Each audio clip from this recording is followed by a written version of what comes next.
Well, greetings, imagination connoisseurs. Once again, it is I, your Duke of Dope Discourse, and your existential Mr. Rogers, Robert Meyer Burnett, here for the John Campea Show. It's another companion video. I want to thank John Campea for letting me do these, and I want to thank all of you for letting me do these too, because John seems to think you like them. So here I am, and I'm just going to jump right into it. Allan sends in a tip and says, "Hi, John. Bob Chapek said Shang-Chi would be an experiment with the performance of Free Guy. Hasn't that been answered? And does Free Guy's performance show Warner Brothers and Disney that releasing their movies theatrically exclusively is the way to go?" Well, Allan, you'd think. I mean, obviously, Free Guy has been performing well, but, I think, look, during the pandemic, I'm of the personal opinion that all movies should be released theatrically. It ups their value in secondary markets. And I think putting movies out day and date diminishes their box office. I don't know if we're ever going to get to a time where we're going to have billion-dollar blockbusters again, but I think having movies come out in theaters and earning money, and I'm not even convinced of the new 45-day window, but for the most part, I think that, yeah, movies should be coming out theatrically, and I think that Free Guy proves that, look, Shang-Chi, hopefully Shang-Chi being an experiment, I mean, what experiment is that? I think it's a wonderful film. I hope it does well at the box office. We shall see. Anonymous sends in a tip and says, "I got to see Shang-Chi last week for the IMAX early screenings. I agree with John. It's top-tier MCU, best origin story they've done. I get why some felt there were pacing issues, but to me, lack of action wasn't lack of momentum." Ooh, Anonymous, I like that. Lack of action wasn't lack of momentum. I agree. I think Shang-Chi is a wonderful movie. I saw it with John, and I have nothing but praise to lavish on the film. I'm glad you liked it, and man, I want to go see it in IMAX. I've not seen it in IMAX. I think I need to see it in IMAX. So yeah. Ethan Holgate sends in a tip and says, "I did it, John. I took your recommendation, and I did a Free Guy and the Suicide Squad double feature, and you were right. What a fun experience that was. I love Free Guy, and I loved my fourth viewing of the Suicide Squad. The same woman who served my ticket said, 'Oh my God, seeing me again.' Laugh out loud." Well, it's always good to have people at movie theaters that know you. Maybe they'll give you free tickets. What a great fun time at the movies. Congratulations. Most excellent. Jesse sends in a tip and says, "Do you think Denis Villeneuve is putting as much attention to detail and love into Dune as Peter Jackson did with Lord of the Rings? And do you think Dune will be as big as Lord of the Rings? By the way, I started watching you when I was a freshman in college. Or, pardon me, a freshman in high school." Well, Jesse, first of all, I'm going to thank you for supporting the channel, and I'm glad John has been a part of your life for so long. Of course, wait a minute. If you were a freshman in high school, you might be like a sophomore in high school, which means you've only been watching John for 2 days. Who knows? Or two years. But no, I'm kidding. Thank you for watching and tuning in. Good question about Lord of the Rings, though. Having worked on the special features for the extended versions, I know that there was an entire country behind making the Lord of the Rings movies, under, of course, Peter Jackson's leadership. So many talented people made those movies. Now, I think that there's just as much love being put into Dune, but it's more at a studio level. Lord of the Rings, those films are very handcrafted. That's really a testament to all the Kiwis, everybody in New Zealand. It was made. That movie was made by the entire country. So, yeah, I mean, fantastic work. But I wouldn't compare and contrast the love. I think there was just as much love probably put into both. I don't think Dune will be as big as Lord of the Rings because it's not as family friendly, or it's not as 4-quadrant friendly. It's a pretty heady, it's a pretty in-depth story. It's a little less accessible than Dune is less accessible than Lord of the Rings. So I don't know. We'll see. I can't wait. Jeff Solomon says, "Thought on mutants. I think mutants are here all along. I agree. Result of Eternals procreating with humans over thousands of years. Eternals trailer comment on no interference unless deviants involved plays into why we haven't seen them." Totally agree, Jeff. I'm a huge fan of the Eternals, and that's why they were told to lay low by the Celestials. But if I think what's going to happen is going to happen, the Earth is about to be judged by the Celestials, and the Eternals are going to have to step in to make sure humanity is not wiped off the face of the universe. So, yeah. Shreyas S. says, "Hi, John. You've very confidently said that the main iterations of Nat and Tony will return, but I honestly disagree. Are you open to the notion that maybe you could be wrong? Let's say it's 2025 and still no Tony or Natasha. Would that convince you? Just curious. Well, Shreyas, I don't want to speak for John, but I don't think Tony Stark and Nat are going to return into the MCU. I mean, maybe Tony Stark will be a hologram, or he'll show up as an AI or something. But I just don't think that. I don't think they're going to return. I think they're truly gone. I think it would diminish the characters. But yeah, 2025. If they hadn't shown up yet, I think that's probably a good bet. I like that idea. I'll take that bet. Allan sends in a tip and says, "Hi, John. I don't know if you ever saw this on Instagram, but your Superman, a.k.a. Henry Cavill, apparently knows how to make homemade pizza. Would you rather have Chris Carr make you a meal or have Cavill make you a homemade pizza and eat it with him?" Well, first of all, I can answer that. I love the lovely Chris Carr, and to be around her is to feel nothing but love for her because she is a delightful human being. But I mean, if you had an opportunity to hang out with Henry Cavill for the day, I've got to pick Henry Cavill because how often, like I think if I called up Chris Carr and said, "Hey, can we hang out?" I'd have to ask her husband for permission, but I think maybe she would. Whereas Henry Cavill, I can't just make that phone call. So I think I'm going to take Henry Cavill. No slight on Chris, though, because I love her to death. Dangerous D sends in a tip and says, "Hi, John. I sent a comment about CW and DC shows, and I suggest they shorten the season. You said that's not the answer, but the shows have become crappy. Even you said out of all the DC and CW shows, you gave up on them except for Doom Patrol. I think there's still something." Hang on, one of two. Dangerous D. "Suggest a long season break, like 8 months to a year between seasons, much like Doom Patrol's doing. That's why it's a good show. That way the creative juices have time to figure out good plot points. What do you think? And bring on the pithy, my friend." Bring on the filthy, my friend. I think that's pithy and filthy, and I like that. Dangerous D, I think that in this day and age, I mean, I think back to Star Trek: The Next Generation. They would do 26 episode seasons, you know, and I'm like, I don't think the current creators of modern TV have that in them. You know, that's a lot to ask. So I think probably right that we, if they break up the seasons and have less episodes, I think it's probably a better idea. Spend more time making sure your scripts are really airtight and come up with something great. I totally agree with you. Jack Lumbers sends in a tip and says, "Have you watched the CM Punk debut last Friday, either on TV or on the AEW YouTube channel? It's seriously the loudest I've heard a crowd since the Raw after WrestleMania, after Roman Reigns beat The Undertaker." I said Roman Reigns beat The Undertaker, and the crowd booed and cussed at Reigns for 8 minutes. Well, as you all know, I know very little about all of those things, but I can tell you, Jack Lumbers, I'm sure you're correct. I bet the crowd was that loud, and I've heard Roman Reigns. I understand where that was, so I actually want to go back and watch that because I would like to see the crowd for 8 minutes screaming and yelling. That would be fun. That's pretty cool. CM Punk, I'll have to look it up.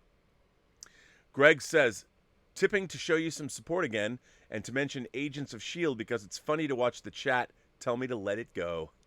Laugh out loud. Love, much love, everyone." Well, Greg, you know what? Agents of S.H.I.E.L.D., there was I didn't hate it. There was some stuff in there that I liked. I thought it was good. So, yeah. Don't ever let a crowd tell you to let something go. You hang on to it. You hang on to it fiercely. Suthius. Hello, Suthius. As of this message, it is 8:23. Shang-Chi is just about 2 weeks away, yet some people are already posting spoiler reviews. Seriously? Sure, they have the word spoilers in their title, but that just gives other people ammunition to use against others. Jeez. Yeah, I don't understand this wanting Shang-Chi to fail. It's a wonderful film. It's just a wonderful, entertaining time at the movies. I'll defend it to my dying day. It's great. It doesn't need me to defend it because the proof's in the pudding. You'll see. You'll love it. And if you don't love it, well, I will listen to that opinion too. But I think you're really going to like it. But yeah, I don't understand. Like, why do people have to do that? The movie's going to come out. It'll be judged on its own merits. Why do you have to publish spoiler reviews? I mean, what are you looking for clicks? Why? Yeah, I don't like that. Chris says, hey, John, love to all you do. Did you ever get the chance to watch I Am Heath Ledger? If not, it's all good. Just wondering if you did. I have not watched it. Also, did you see the new pics of John Cho in the cast as Spike and his crew for Netflix's Cowboy Bebop? They look awesome. You know, Chris, I'm with you, first of all. I have not seen I Am Heath Ledger, but I would watch it. But as for Cowboy Bebop, I mean, it's not going to look like the animation because it's, animation is animation and live action is real. Animation is, of course, not real. Live action is. So, look, I thought it looked great. Everyone's complaining that it doesn't look like animation. You can't make something look like animation in live action. You have to change it. Things have to be changed. But I can't wait. I think it looks great. I like John Cho. He looks good as Spike. I think it's going to be good. I can't wait to see it. Peter Cunnington sends in a tip and says, I live in Victoria, BC, Canada, and our entire province has now instigated a vaccine passport, which is good because I want to keep going to the movies. Now I don't have to worry about going with unvaccinated people. This is the second province after Quebec. You know what, Peter? I like that. Victoria was the first place in Canada. I'm from Seattle. And they used to have the Princess Marguerite. Have a crumpet and tea. And we would go to Victoria on the Princess Marguerite. Let's go to Victoria on the Princess Marguerite. Dun-dun-dun-dun. And then you hear the ding, ding. Anyway, that makes me want to go back there because I love Victoria. It's beautiful. What a place to live. Nicely done. Orange Grove 55 sends in a tip and says, in your opinion, why do you think Bob Iger and the board picked Chapek? And why haven't they voted him out yet if things are as bad as Hollywood trades claim? Thanks for all you do, John. Well, I think, look, you get promoted in the company. There's certain things, considerations, contracts, things like that. I think that it was, of all the people that worked at Disney, he probably had earned the position. The thing is, not everybody has a background. Bob Iger had a very varied background in entertainment. Had a number of different skill sets that I think that Bob Chapek might not have. Chapek's been a corporate guy, a company man, but that doesn't necessarily make you able to deal with talent and all kinds of things. I think that Chapek is seen as a stabilizing force, and obviously, I mean, taking power during a global pandemic when so much of your business is servicing the public, it's got to be tough when things are locked down. So I would give old Bob Chapek, I'd give him a little bit of time, see where it shakes out. If they have to replace him later, they can replace him later, but the guy needs a fair shake, I think. It's not like the stock price is dropping. Louis Godden sends in a tip and says, hey, John, I tipped the first time about a month ago, but something went wrong with my PayPal, even though it's all sorted out now. One part of my question went through. I just wrote in to apologize for the inconvenience. That's all. I'll try again soon. Well, Louis, what a very nice thing for you to do. You're a very considerate man you are.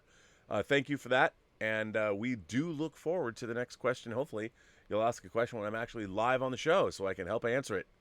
And I can weigh in. I can opine. So, yeah, that'd be cool. But I'm glad it's all sorted. Bojax sent in a tip and says, okay, John, the Far From Home trailer is finally here. Now everyone can start demanding the second trailer. Something I noticed at the 30-second mark is a guy in a white shirt and black tie. Call me crazy, but I think that's Matt Murdock. Now tell me why I am wrong. Look, man, if the rumors are true, we might see Matt Murdock in Spider-Man. I don't know. I mean, J. Jonah Jameson's there, right? I mean, I think all bets are off. I don't want to make any predictions or anything, but I think we're going to be in for a heck of a ride. Carnell B says, wow, John, wow, Doctor Strange looks awesome. That being said, the story looks very intriguing. I'm not complaining, but I think about all the help that Tobey Maguire's Spider-Man had in his trilogy. Oh, wait, Tobey handled his own. Love the show. Yeah, Carnell, that's the one thing I worry about. Is this too overstuffed with is Spider-Man going to be a guest star in his own movie?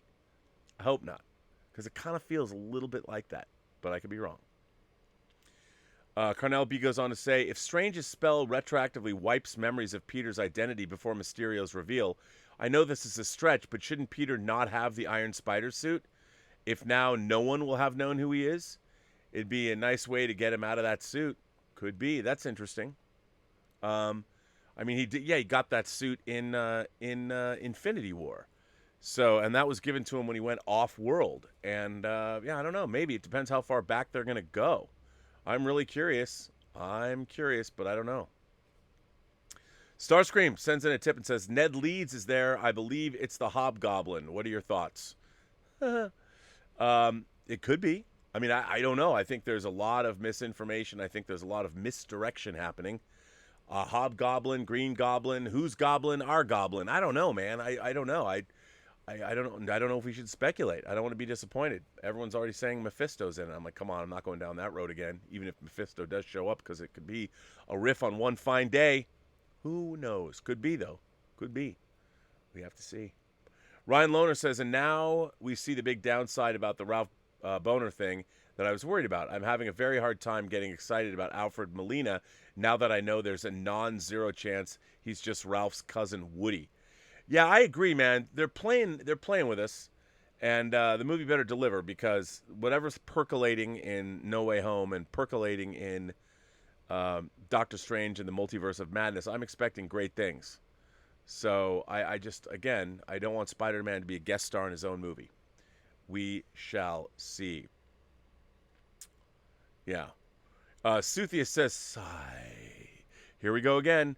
In No Way Home trailer, there's a quick shot of a guy in a white shirt and tie, but he doesn't show his face. Immediately, some people said, it's confirmed that is Charlie Cox. Could it be? Sure. I don't think it is.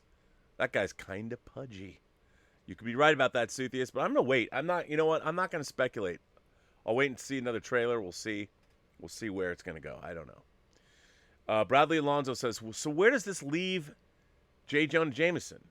He's part of Tom Holland's Spider-Man now, right? Or Tobey Maguire? I don't know. Don't know. Not going to speculate. I don't know. Where does it leave J. Jonah Jameson? We're going to have to find out. Tim Tracy sends in a tip and says, one of two. It's been a while. Like many, I love the Spider-Man No Way Home trailer. I do have a curious question, though. At the 2:40 mark of the trailer, right as one of Doc Ock's tentacles comes out, there's a light blue circle that looks like a portal in the background. What are then changes that the villains either get or make portal technology, or is that somehow related to Strange? It even has a wind-up sound when the portal opens. What are your thoughts? And have fun in Vegas. Well, Tim, that's a good question. I mean, I don't know. It could be portals. I mean, obviously Doctor Strange is involved, so there's probably a lot of portals. Is Wong there? I don't know. I mean, is he going to come back? I don't know. I don't know what's going on with who or where, and I think there's not enough to go on yet. We have to know more. So I don't know. To be honest, I don't know. And I don't want to, say something and have somebody go, well, Rob Burnett said on the John Campea Show companion video that it's going to be this. I really don't know, and I'm intrigued. I like the fact that I don't know. As I get older, I've been spoiling myself less and less, because I'd rather just go in and watch a movie cold the way I used to when I was a kid. I didn't know much, but we'll see. Drunken One Kenobi says, hello, John. We just got the new Spider-Man trailer, and I will speculate responsibly here. What if Peter is the one that crossed to the villain's universe? He will need to find other Doctor Stranges and will need the other spiders to help find his way home. I really like that. Maybe that's the whole crux of the movie, is that Peter, that's why it's called No Way Home. Like he can't get back to his own universe. That would be pretty dope. You know what? I really like that, Drunken One Kenobi. I'm going with that. I'm now putting that in my own headcanon. Stubble McShave, my friend, how are you? With the presentation of MGM, what are your thoughts on the Amazon purchase? Do you think Amazon are after the prestige, and do you think they'll keep future movies in theaters if the deal goes through? Well, Stubble, I do. I think that they want a prestige label. They want a company that's already been releasing movies theatrically, because Amazon Studios, I mean, it didn't have the panache. Now that the MGM is going to say an Amazon company, and coming out from MGM, I think gives them, it elevates them, especially in a theatrical space. So I think that's what they're doing that for and why they did it in the first place. So I think it's a very good bet. They are after the prestige. John writes in and says, one of two, I like to take advantage of my schedule by going to the movies in the early afternoon. Less traffic, less people, lower COVID risk. My go-to theater is a Regal RPX, mainly due to its proximity to my house. I was going to try out the AMC Dolby Theater for Shang-Chi since I found out that AMC Unlimited includes Dolby. I went to Showtimes and saw one showtime on the first Friday of release. Regal has 4. AMC just lost a potential membership. Well, were they sold out? There was only one showtime? That's so strange. I don't know why. That's very bizarre. You know what, though? AMC does a really good job. Once you have going to one of their Dolby Cinemas, just check it out. But if you don't like it, then I would say bail on them. Connor, one of two. Hey, John, I'm a longtime fan of the show since 2018, and this is my first time writing in. I was just wondering, have you heard any hints of what Sony and Disney may do with Spider-Man after their current deal? We talked about that a lot today. I hope he stays in the MCU, but it seems Sony is gearing up to use Spider-Man with Keaton in the Morbius trailer, as well as Feige's optimism about Marvel's relationship with Sony moving forward. I honestly do not know what they're doing. Thanks. Well, as we speculated today on the John Campea Show, I think that they've got one more Spider-Man movie. This is the Spider-Man movie. Then they have one more appearance of Spider-Man. I think Sony's going to take back Spider-Man, and that doesn't mean that Marvel can't go to them and say, hey, bruh, can we use Spider-Man for a movie? But I think that they're going to take, I wouldn't be surprised if we see another Spider-Man trilogy that's done all at Sony. All in. But we'll see. I don't know. Jonathan says, if half the rumors are true, then Spider-Man No Way Home could be the Spider-Man movie to end all Spider-Man movies, effectively making an ending for those 3 generations of movies. Tobey, Garfield, and now Holland. Could very well be. I think also it could just be the jumping off point for Spider-Man to return home to Sony entirely. But you might be right about that. I'm not totally sure what's going to happen, but one never knows. But I think it's going to be a blowout. I think it's going to be interesting to see, but I like the idea that it caps off all of the live-action Spider-Man movies and makes them all canon. These universes are canon. I love that. I think it's really, really cool. But I don't know. Jonathan goes on to say, and if you're worried the MCU multiverse will get messy, there was a report about all these writers sitting down and planning the rules for their multiverse, so it seems like it won't be, let's do whatever we want. They'll actually be organized. Well, I would hope so, because they're going to need to be. The rules of the multiverse need to be a little bit more well-defined, because obviously with what Kang did and what happens, they've got to tell us what's up and where we're going and who's doing what to whom and how is that going to work and how do they put the multiverse back in order? So I think we need to know. We're better off knowing. Anton Riley sends in a tip and says, hey, John, I know you've been busy with CinemaCon, but have you or will you watch episode 3 of What If? Don't want to spoil it, but there was What If the Avengers were killed before they all got together, and it was very intriguing. Best episode so far. Ooh, I'm going to watch that tonight. I haven't watched it. Dangerous D sends in a tip and says, have you seen this trailer of Will Ferrell and Kristen Wiig called Deadly Adoption? It's a family who bring this pregnant woman in their lives. Looks like a 90s made-for-TV film. It's cheesy and ridiculous, and they play it like serious drama. Is this fake? Well, Dangerous D, I remember that they had done another movie like that. So I think, is it fake? No, they're actually doing it, but I think it's supposed to be a send-up, a parody. You're not supposed to take it totally seriously, I think. Royce Freeman sends in a tip and says, I heard the baby who was on the Nirvana album cover, now grown, wants to sue them for using his naked image without his consent. Thoughts on parents allowing album to show him naked, and if you feel he can legally sue later since he didn't consent as a baby. Royce, I've been following this. This is absolutely true what Royce is saying. The guy who's now 30, who appears on Nirvana's cover of Nevermind as a baby, as a naked baby underwater chasing a dollar bill on a hook, is now suing them for some kind of pornography? I mean, he's been treading on that. I mean, he would go to conventions and sign his name, and people would celebrate him. I think this is just a shameless cash grab. I think it's not great. He's been trading on this or making money off it for a long time. He should be proud that his young little nubbin shows up on the cover of an album. I mean, what's wrong with that? If I could have been a baby and been on the cover of Nirvana's Nevermind album, I absolutely would have. I would have I'd probably have bedspreads and sheets made with that image just because that's how cool it would be. So I think it's a little silly that it's not like, oh, now I'm 30, now I'm going to sue them. Like, come on, didn't 20 or 10 years ago, he was signing the album cover. I mean, it's like, come on. Your Name sends in a tip and says, before her career took off, when I'd be watching shows on the CW in the late 2000s and early 2010, I would be pleasantly surprised to see my cousin on TV, especially if the character is recurring for a few episodes. Well, that would be cool too. I would love it if my cousin showed up on TV. But I noticed you didn't say who that was, so I don't know. Um, yeah. So I think that's cool. That's cool. Is your cousin still acting? Mighty JT sends in a very generous tip. Thank you, Mighty JT. Hey, John, your Dear Evan Hansen argument with Aaron had me dying. He was born when the Bee Gees were popular. Come on, John, haven't you watched the new documentary about the Bee Gees that Frank Marshall, the husband of Kathleen Kennedy, made? That Bee Gees are always going to be popular. Always. Don't you diss on the Bee Gees. How are you? Who are you? You're a song and dance man. Lonely days, lonely nights, man. Nights on Broadway. Come on, the Bee Gees are always good. Ryan Lohner. And by the way, Mighty JT, thank you for the generous tip. Ryan Lohner sends in a tip and says, here's my crazy idea for No Way Home. Andrew Garfield Peters the villain, trying to kidnap another universe's Gwen like Kingpin in the Spider-Verse. Hey, this is the guy who had no problem immediately breaking his promise to her dead father. I like that idea. I think that we just don't know what's going on, but I think that there are going to be those kinds of trans-universe shenanigans happening. I like that idea. Yeah, it could very well, you might be onto something there. But I don't want to speculate.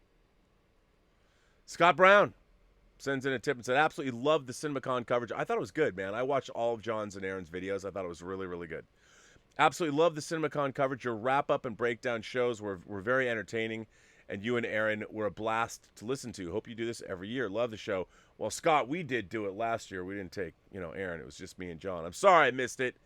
It was bumming me out. I was working in Portland, and I was missing the show. I was watching the recaps. I'm like, man, this is awesome. I wish I was there. Scott Brown says, it's driving me crazy what everyone is saying about the Spider-Man trailer. If that isn't Doctor Strange and really someone else posing as him, then how would they be able to do the magic?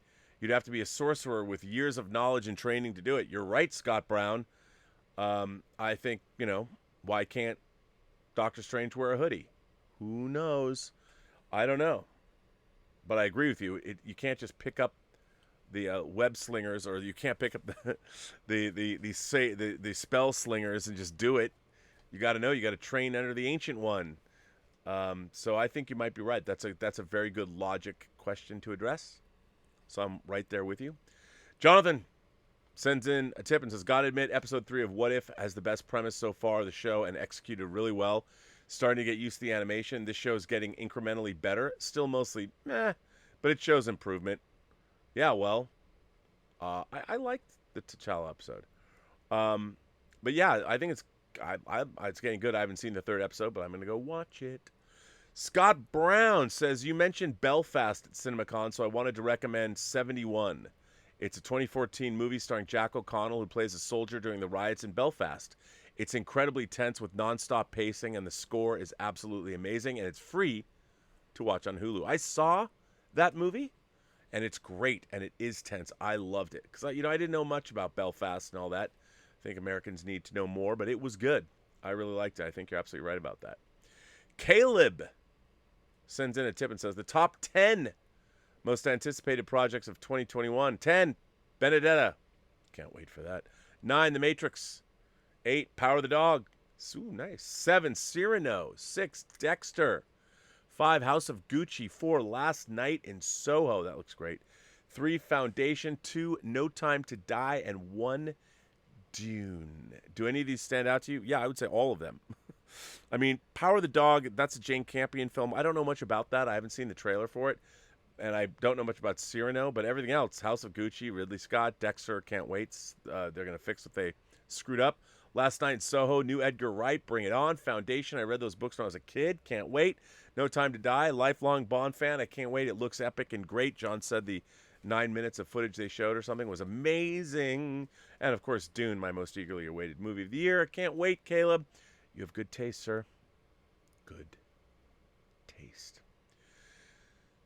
Thomas James Street sends in a tip and says, hi, John, longtime listener, first-time questioner. I've been thinking, if Tobey Maguire and Andrew Garfield are in No Way Home, do you think this could potentially open the door for Spider-Man 4 and Amazing Spider-Man 3? Thanks. No. I really don't. I don't think they're going to do that because their new Spider-Man, Tom Holland, is the big earner now. Far From Home made over $1 billion, and I don't think they want to dilute their brands. Although, that said, anything's possible. Why not? I'd watch him. Nosferatu sends in a tip and says, besides Star Wars, what is something that will forever be an essential part of your childhood because of a family member? For me, it's Disney, since my late grandmother would take us to Disneyland every year as well as see the latest Disney movies. Ooh, that's a really good question, Nosferatu. I'll tell you, you know what's an essential part of my childhood along those lines? When Alien opened in 1979, I was too young. Nobody was going to take me, and I bamboozled my grandfather. He would take me to movies, but he didn't know anything about Alien, and he took me. And when I was watching it, I was absolutely terrified. I was sitting next to him, and he was just very stoic because my grandfather was a stoic kind of guy.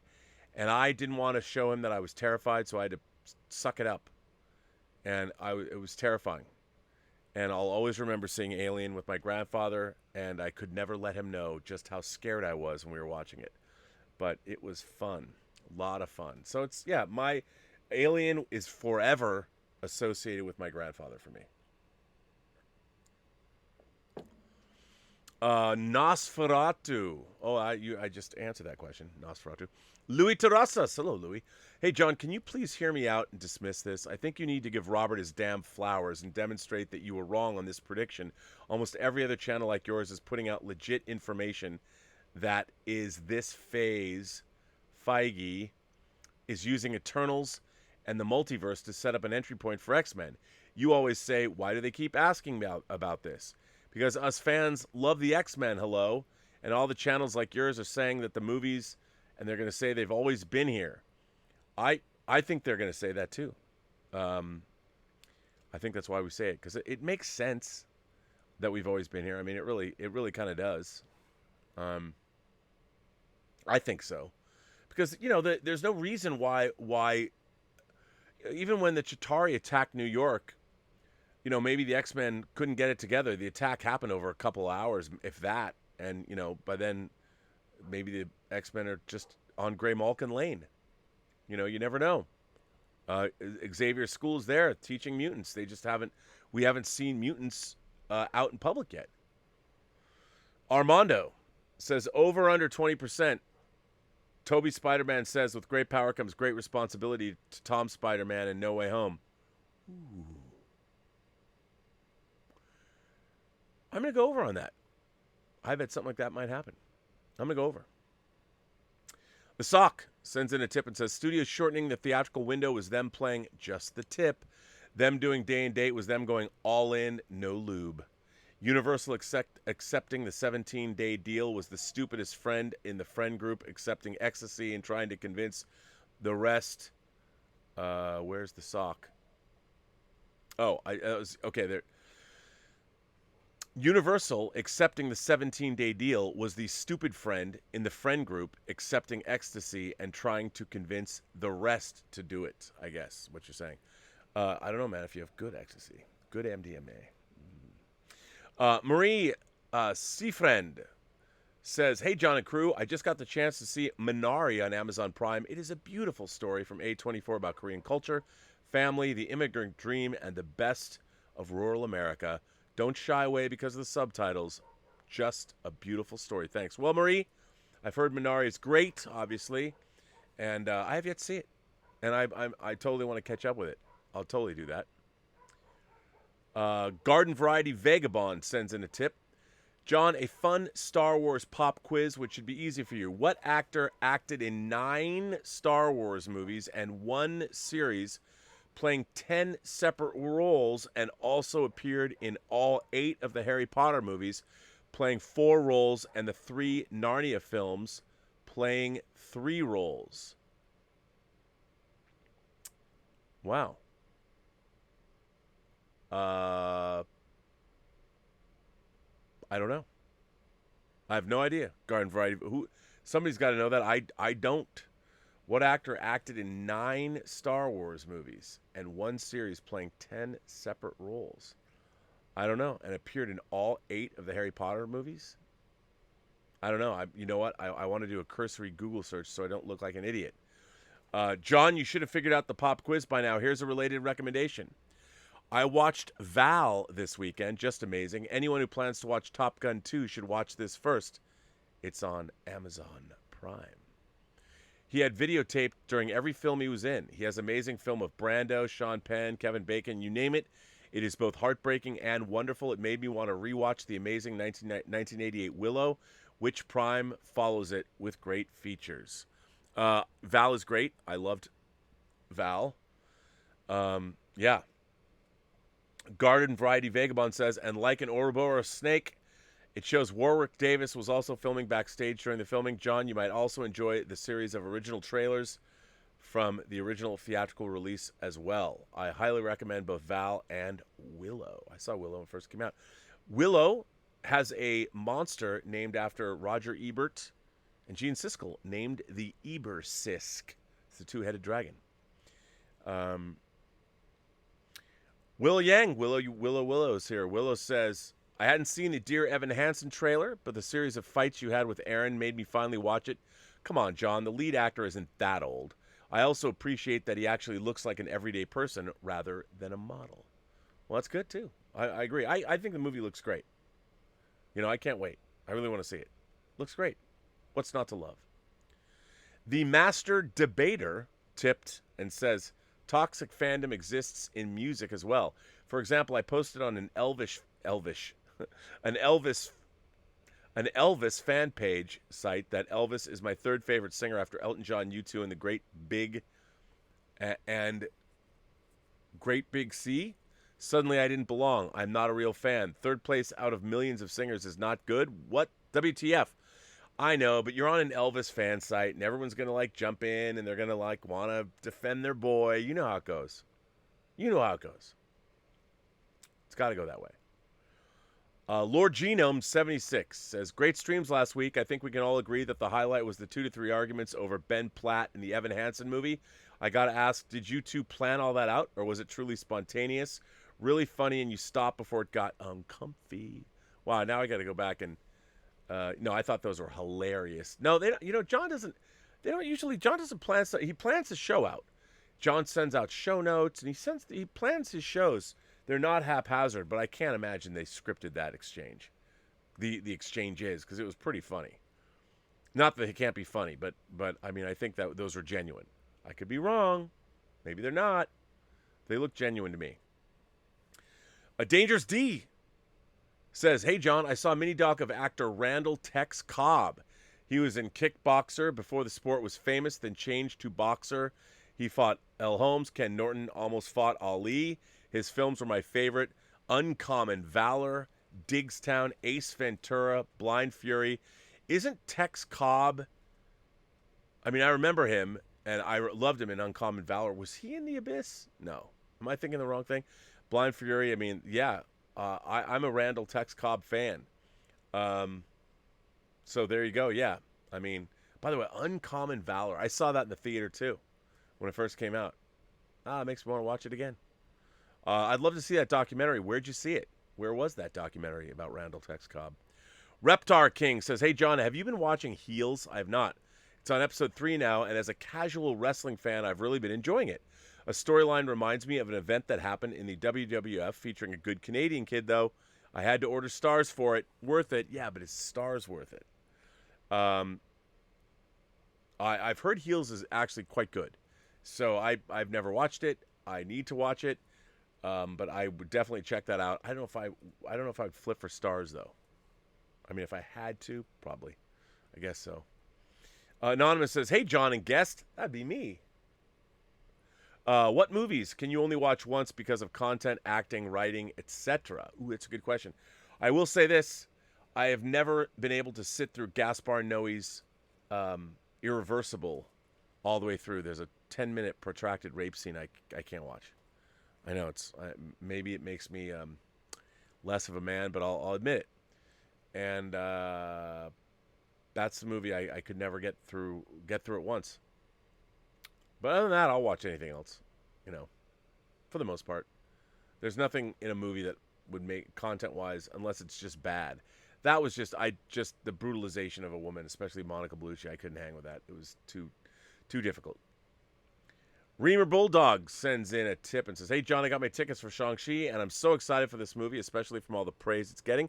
But I'm also concerned that if every MCU movie isn't great, then it's considered a disappointment. What are your thoughts?" You know what? I think you're right about that. I mean, we're so used to seeing these movies. I mean, I even like Captain Marvel.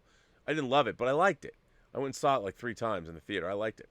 But I think we expect so much of these Marvel movies that when they're not 100% or, oh my God, it's not 99% on Rotten Tomatoes, that it's a failure. But I mean, God, there's now been, Shang-Chi is the 25th MCU movie. 25th. And I'd say if you take all those, the quality of those movies is pretty high. You know, you got to be pretty stoked about that content. I mean, pretty high. So, but yeah, look, Shang-Chi is really, it's really fun. It's really fun. So yeah. Reamer Bulldog says, "Hey John, I feel so bad for all the cast and crew who worked on Death on the Nile because of Armie Hammer's horrible actions. How can studios prevent this from happening again?" Yeah, Reamer Bulldog's talking about how Armie Hammer has been accused of weird sexting and bizarre. I mean, he talking about eating women, like literally eating them, cannibalistically eating them, stuff like that. I don't know. You know, was he prosecuted? Did he might have done, look, those are creepy and weird, but I don't know. I mean, I liked Armie Hammer. I hope he comes back from this craziness. I don't know what's up with him, but you know, it's kind of nuts. What are you gonna do? Yeah. You go on to say, Reamer goes on to say, "I feel like people who make a mistake should get a second chance, but others like Armie Hammer should never work again. What are your thoughts?" Well, Armie Hammer, you know, I don't know exactly what he did. I only heard that he said some bad things. I mean, if somebody's really abusing another human being, like literally hurting them, whether it's mentally, physically, cancel away. You know, that is kind of true. But you know, if you take things out of context, I never want to get in the middle of people and whatever their play is together. Whatever they do, they might have things, and if somebody's creeped out by it, that's weird. But you say Armie Hammer should never work again. It's hard to say that because I just don't know everything that he did. I don't know if he should never work again. I mean, what are we going to do? Take away people's abilities to make to work for the rest of their lives? We can't do that. What are you going to do with those people? But then again, it depends what you've done. I mean, he hasn't gone to trial. He's not a felon. He hasn't been arrested, I don't think. So we have to think about how does our society work? So I don't know. It's a tough one. I don't know enough about what Armie Hammer did other than he tweeted things and talked about being a cannibal and wanting to eat people. I'm like, wow, I don't really necessarily take that as seriously as I probably should, but it was a little weird. Shockwave says, "Hey John, one of my favorite action scenes in the MCU is the highway battle in Winter Soldier. So the bus scene from the trailer in Shang-Chi gave me similar vibes." Oh, I'm not saying anything, but it is a very good action sequence. Pierre J sends in a tip and says, "I watch all the videos you and Aaron made for CinemaCon. Not only were they informative and entertaining, but really fun and enjoyable to watch. Great job to both of you." Bummed I wasn't there. Damn it. Bummed I wasn't there. Anton Riley says, "Hey John, I know you've given up on My Hero Academia, but have you ever watched the movie Sky High? I like the Sky High. It has the same premise and the main character doesn't speak or cry. Thanks, and bring on the filthy." I like Sky High. I'm sure John must have seen Sky High. But yeah, it is similar to My Hero Academia. Look, I'm looking forward to the live action My Hero Academia. I think it's going to be pretty good. I hope. Hope so. Ginny Moo says, "How 1 of 3. Hi, John. I recently found out that one of my favorite talents in the industry, Brad Allan, had passed away earlier this month. He was a brilliant stunt coordinator who began in the industry as the first non-Asian member of Jackie Chan's stunt team. He later worked as the action choreographer and the second unit director on many films such as Hellboy 2, Scott Pilgrim, Kick-Ass, Kingsman, and most recently, Shang-Chi. He helped craft some of the most amazing stunts and action sequences in Hollywood. It's bittersweet seeing how many people only now realize they were huge fans of his work. Edgar Wright wrote a touching tribute on Brad for Empire that's worth a read. He was really at the top of his game, and this is a sad loss. What Ginny's talking about is absolutely correct. Brad Allan did work for Jackie Chan, and I'll tell you something. His stunt coordination and fighting choreography in Shang-Chi is really fun to watch. It's really, really, really good stuff. So, Ginny, I want to thank you for writing in and telling us all about that. I'll go check out Edgar Wright's tribute in Empire. Your Tribal Chief sends in a tip and says, one of three. I know it's just a title and doesn't mean anything, but after seeing Sony change their Spidey Universe name from Spunk to Sony Spider-Man Universe, which is a much better name, let's be honest, and the Sony-Marvel breakup that almost happened 2 years ago, I've never felt as strongly as I do right now that either one of three things is going to happen. One, Sony will pull Spidey out of the MCU after No Way Home. Two, if and when Tobey and Andrew show up, one of them will stick around in Sony's universe while Holland stays in the MCU. And three, Miles Morales is Sony's universe and Tom stays in the MCU. Another factor to add is Keaton's Vulture and Morbius. What does that mean? I know you disagree with having two Spider-Man in two different universes, but hey, anything's possible. We'll see. Yeah, I didn't want to speculate on where they're going to go with that. I mean, we'll see where it goes, but I they don't want to dilute their brand, and right now Tom Holland is the brand, but bringing back those two characters is pretty inspired, and people are going to love it, and we'll see what they do. I mean, we're going to know soon enough. I mean, September, October, November, December, 4 months away. I can't wait. I mean, it looks really interesting, and it looks like it's a lot of fun. A lot of questions about this movie. I think people are excited. BK Dan says, John, in today's entertainment history, August 30th, 2003, Charles Bronson died. Oh, I didn't know that. R.I.P. Charles Bronson. He's digging tunnels like Charlie Bronson. I am a huge fan of Charlie Bronson's. The man with the harmonica for Sergio Leone. It's sad that we lost him. But he was amazing. Tribal Chief sends in a tip and says, ironically, Tom Holland's contract is up after No Way Home. If Sony pulls Spidey out of the MCU, do you think he has any interest in being in Sony's universe, or will he only re-up if he's in the MCU? In my opinion, I hope he stays. I can't take another Spidey reboot or recast. Well, I think they're not going to let him go because there's too much money involved. They're making a lot of money off those movies, so I would imagine, he'll stick around. But, hey, anything's possible if they can't come to terms. But Tom Holland's probably making a fortune on these movies, so why wouldn't he sign up? That's interesting, though, that it is over after that. If it is, that means that, there's going to be negotiating because you don't get what you deserve. You get what you negotiate. Remember that.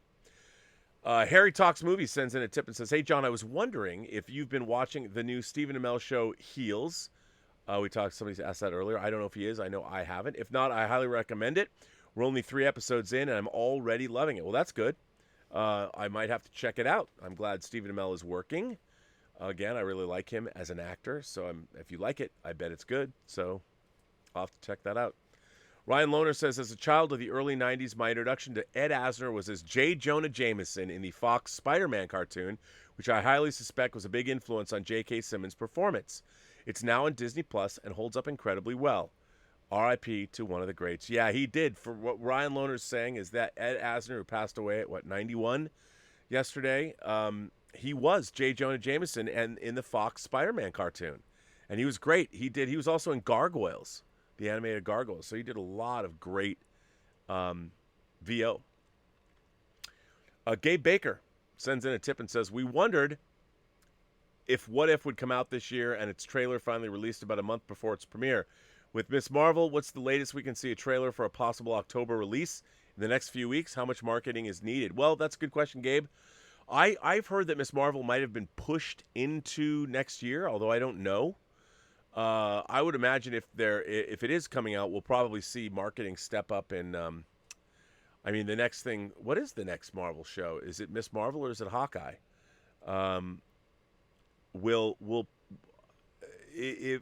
If it's going to be this year, we'll probably see it in the next month. I would imagine. I would hope. I'm looking forward to it. Vigo's Kitten sends in a tip and says, "Hey, John, love the show, and I'm jealous you got to see Ghostbusters Afterlife at CinemaCon. That is so awesome, man. Obviously, you signed an NDA. That said, can you give a vague review of the film, or at least confirm the involvement of the OG crew?" Nope. A non-disclosure is a non-disclosure. And actually, John didn't even disclose anything to me, so I can't answer that and spoil the shit out of the movie for you, but I would if you wanted me to. I don't know. I do not know. Brian Walmer says, "Hi, John. In the final season of Lucifer, it seems that they're going the animation route for the third episode, while it will be animated by the team behind Harley. My question is, what are your thoughts on studios doing this as of late? Good or bad idea?" Well, Brian, again, like everything, it depends how it's done. I love the idea. I mean, I grew up loving animation, and if it's good animation and it's fun and it works, all that, I think it can be great. But if it's not done well and not really thought through, and if the animation kind of blows, I don't like it. Stub McShave says, "Hi, John. Here in Sweden, as well as many other European countries, Dune will open September 15th. Do you think they want to, 1, create buzz, 2, get a big international box office before it's released on HBO Max, or 3, both buzz and international box office?" I think, Stubble, they want to do all of those things. You know, it's opening in Europe. People are going to go. It gets a head start on its domestic release. They can try and, I think they think that, you know, people in Europe, as we all know, are just smarter than Americans. Aren't you all? So you'll go to Dune before we will, because our infantilized brains can't handle such an adult-oriented entertainment. No, I don't know. I think you're right. I think they're going to generate the buzz, and they want to get some good box office and see what they're dealing with before they put it out in America. I can't wait. I can't believe people are going to see that movie in 2 weeks. It's amazing. Trevor Powers, hello, Mr. John. You always talk about how you've only given 7 or 8 movies a 10 in your career. Can you tell us your list? Your list of movies you have rated 10? And if Rob is still with you, Rob, what are some movies that you have given a 10 to? Bring on the filthy. Well, Trevor, I can't speak for John. Movies I would give a 10 to: Godfather 1 and 2. Get 10s. I give Amelie a 10. I talked about Amelie today. I would give All About Eve, the All About Eve and All That Jazz, 10s. Maybe Empire Strikes Back would get a 10. There's actually a lot of... I'd give Casablanca a 10. I'd give Citizen Kane a 10. I'd give The Road Warrior a 10. I'd give most of Stanley Kubrick's movies 10s. Certainly Clockwork Orange, Barry Lyndon, 2001, Doctor Strangelove, The Killing. Yeah, those are 10s. Apocalypse Now, I'd give it 10 too. I don't know which version, so don't ask. I can't decide. Maybe the theatrical. Yeah, I'd give The Exorcist a 10. Patton, maybe. There's a lot. I don't know. I have to think about it. Now I'm going to get lost in thought. I'll get lost in thought. But that's a great question. Lawrence sends in a tip and says, "Wasn't there a Lionsgate presentation at CinemaCon?" There was. I think it was the last one. No, I think John did, because he saw the Samaritan preview. So that's a good question. I don't think I watched his wrap-up, but he must have seen it because he was talking about the Samaritan today. So the new Stallone movie. Powers Power sends in a tip and says, "Hey, John, I agree fully with you on the Snyder Cut. When the review bombing happened, my first thought was, who raised you people? But I think you got the quote wrong. Nana taught me that the squeaky wheel doesn't get the oil. The squeaky wheel gets replaced." Amen. Amen. Super K Wokers 9000 says, "Yo, I've been watching religiously since the 2020 D23 presentation, so first time tipper. I actually wanted to not watch your show this week to avoid Shang-Chi spoilers, but can't help it, especially because you'll be talking about Spider-Man." I know we won't be spoiling Shang-Chi that much. You gotta see it. Yeah. BK Dan says, "John, my prediction for Shang-Chi is 65 million. Wow, I went to 50. Over the 4-day weekend. I know it'll only do 40 to 45 over Friday and Sunday, though." Well, you know, I'll tell you. I think once people start seeing it, they might really like it. They might. That's what I would that's what I would say. Well, listen, that I didn't have only had 27 pages of questions to answer, not usually my normal bill of fare. So this was a fairly short one today. I want to say thank you to our generous watchers and supporters. Thank you so much for supporting the John Campea Show via tips and super chats. It is very much appreciated. I personally, once again, want to say thank you to John Campea. Now that we move into September, he and I have been streaming on his channel together for 3 years. So thank you, John Campea, for having me on the show. And it's been great. So, once again, Robert Meyer Burnett, your Duke of Dope Discourse, signing off for the John Campea Show. Thank you all for watching these companion videos. I love doing them. And thank you.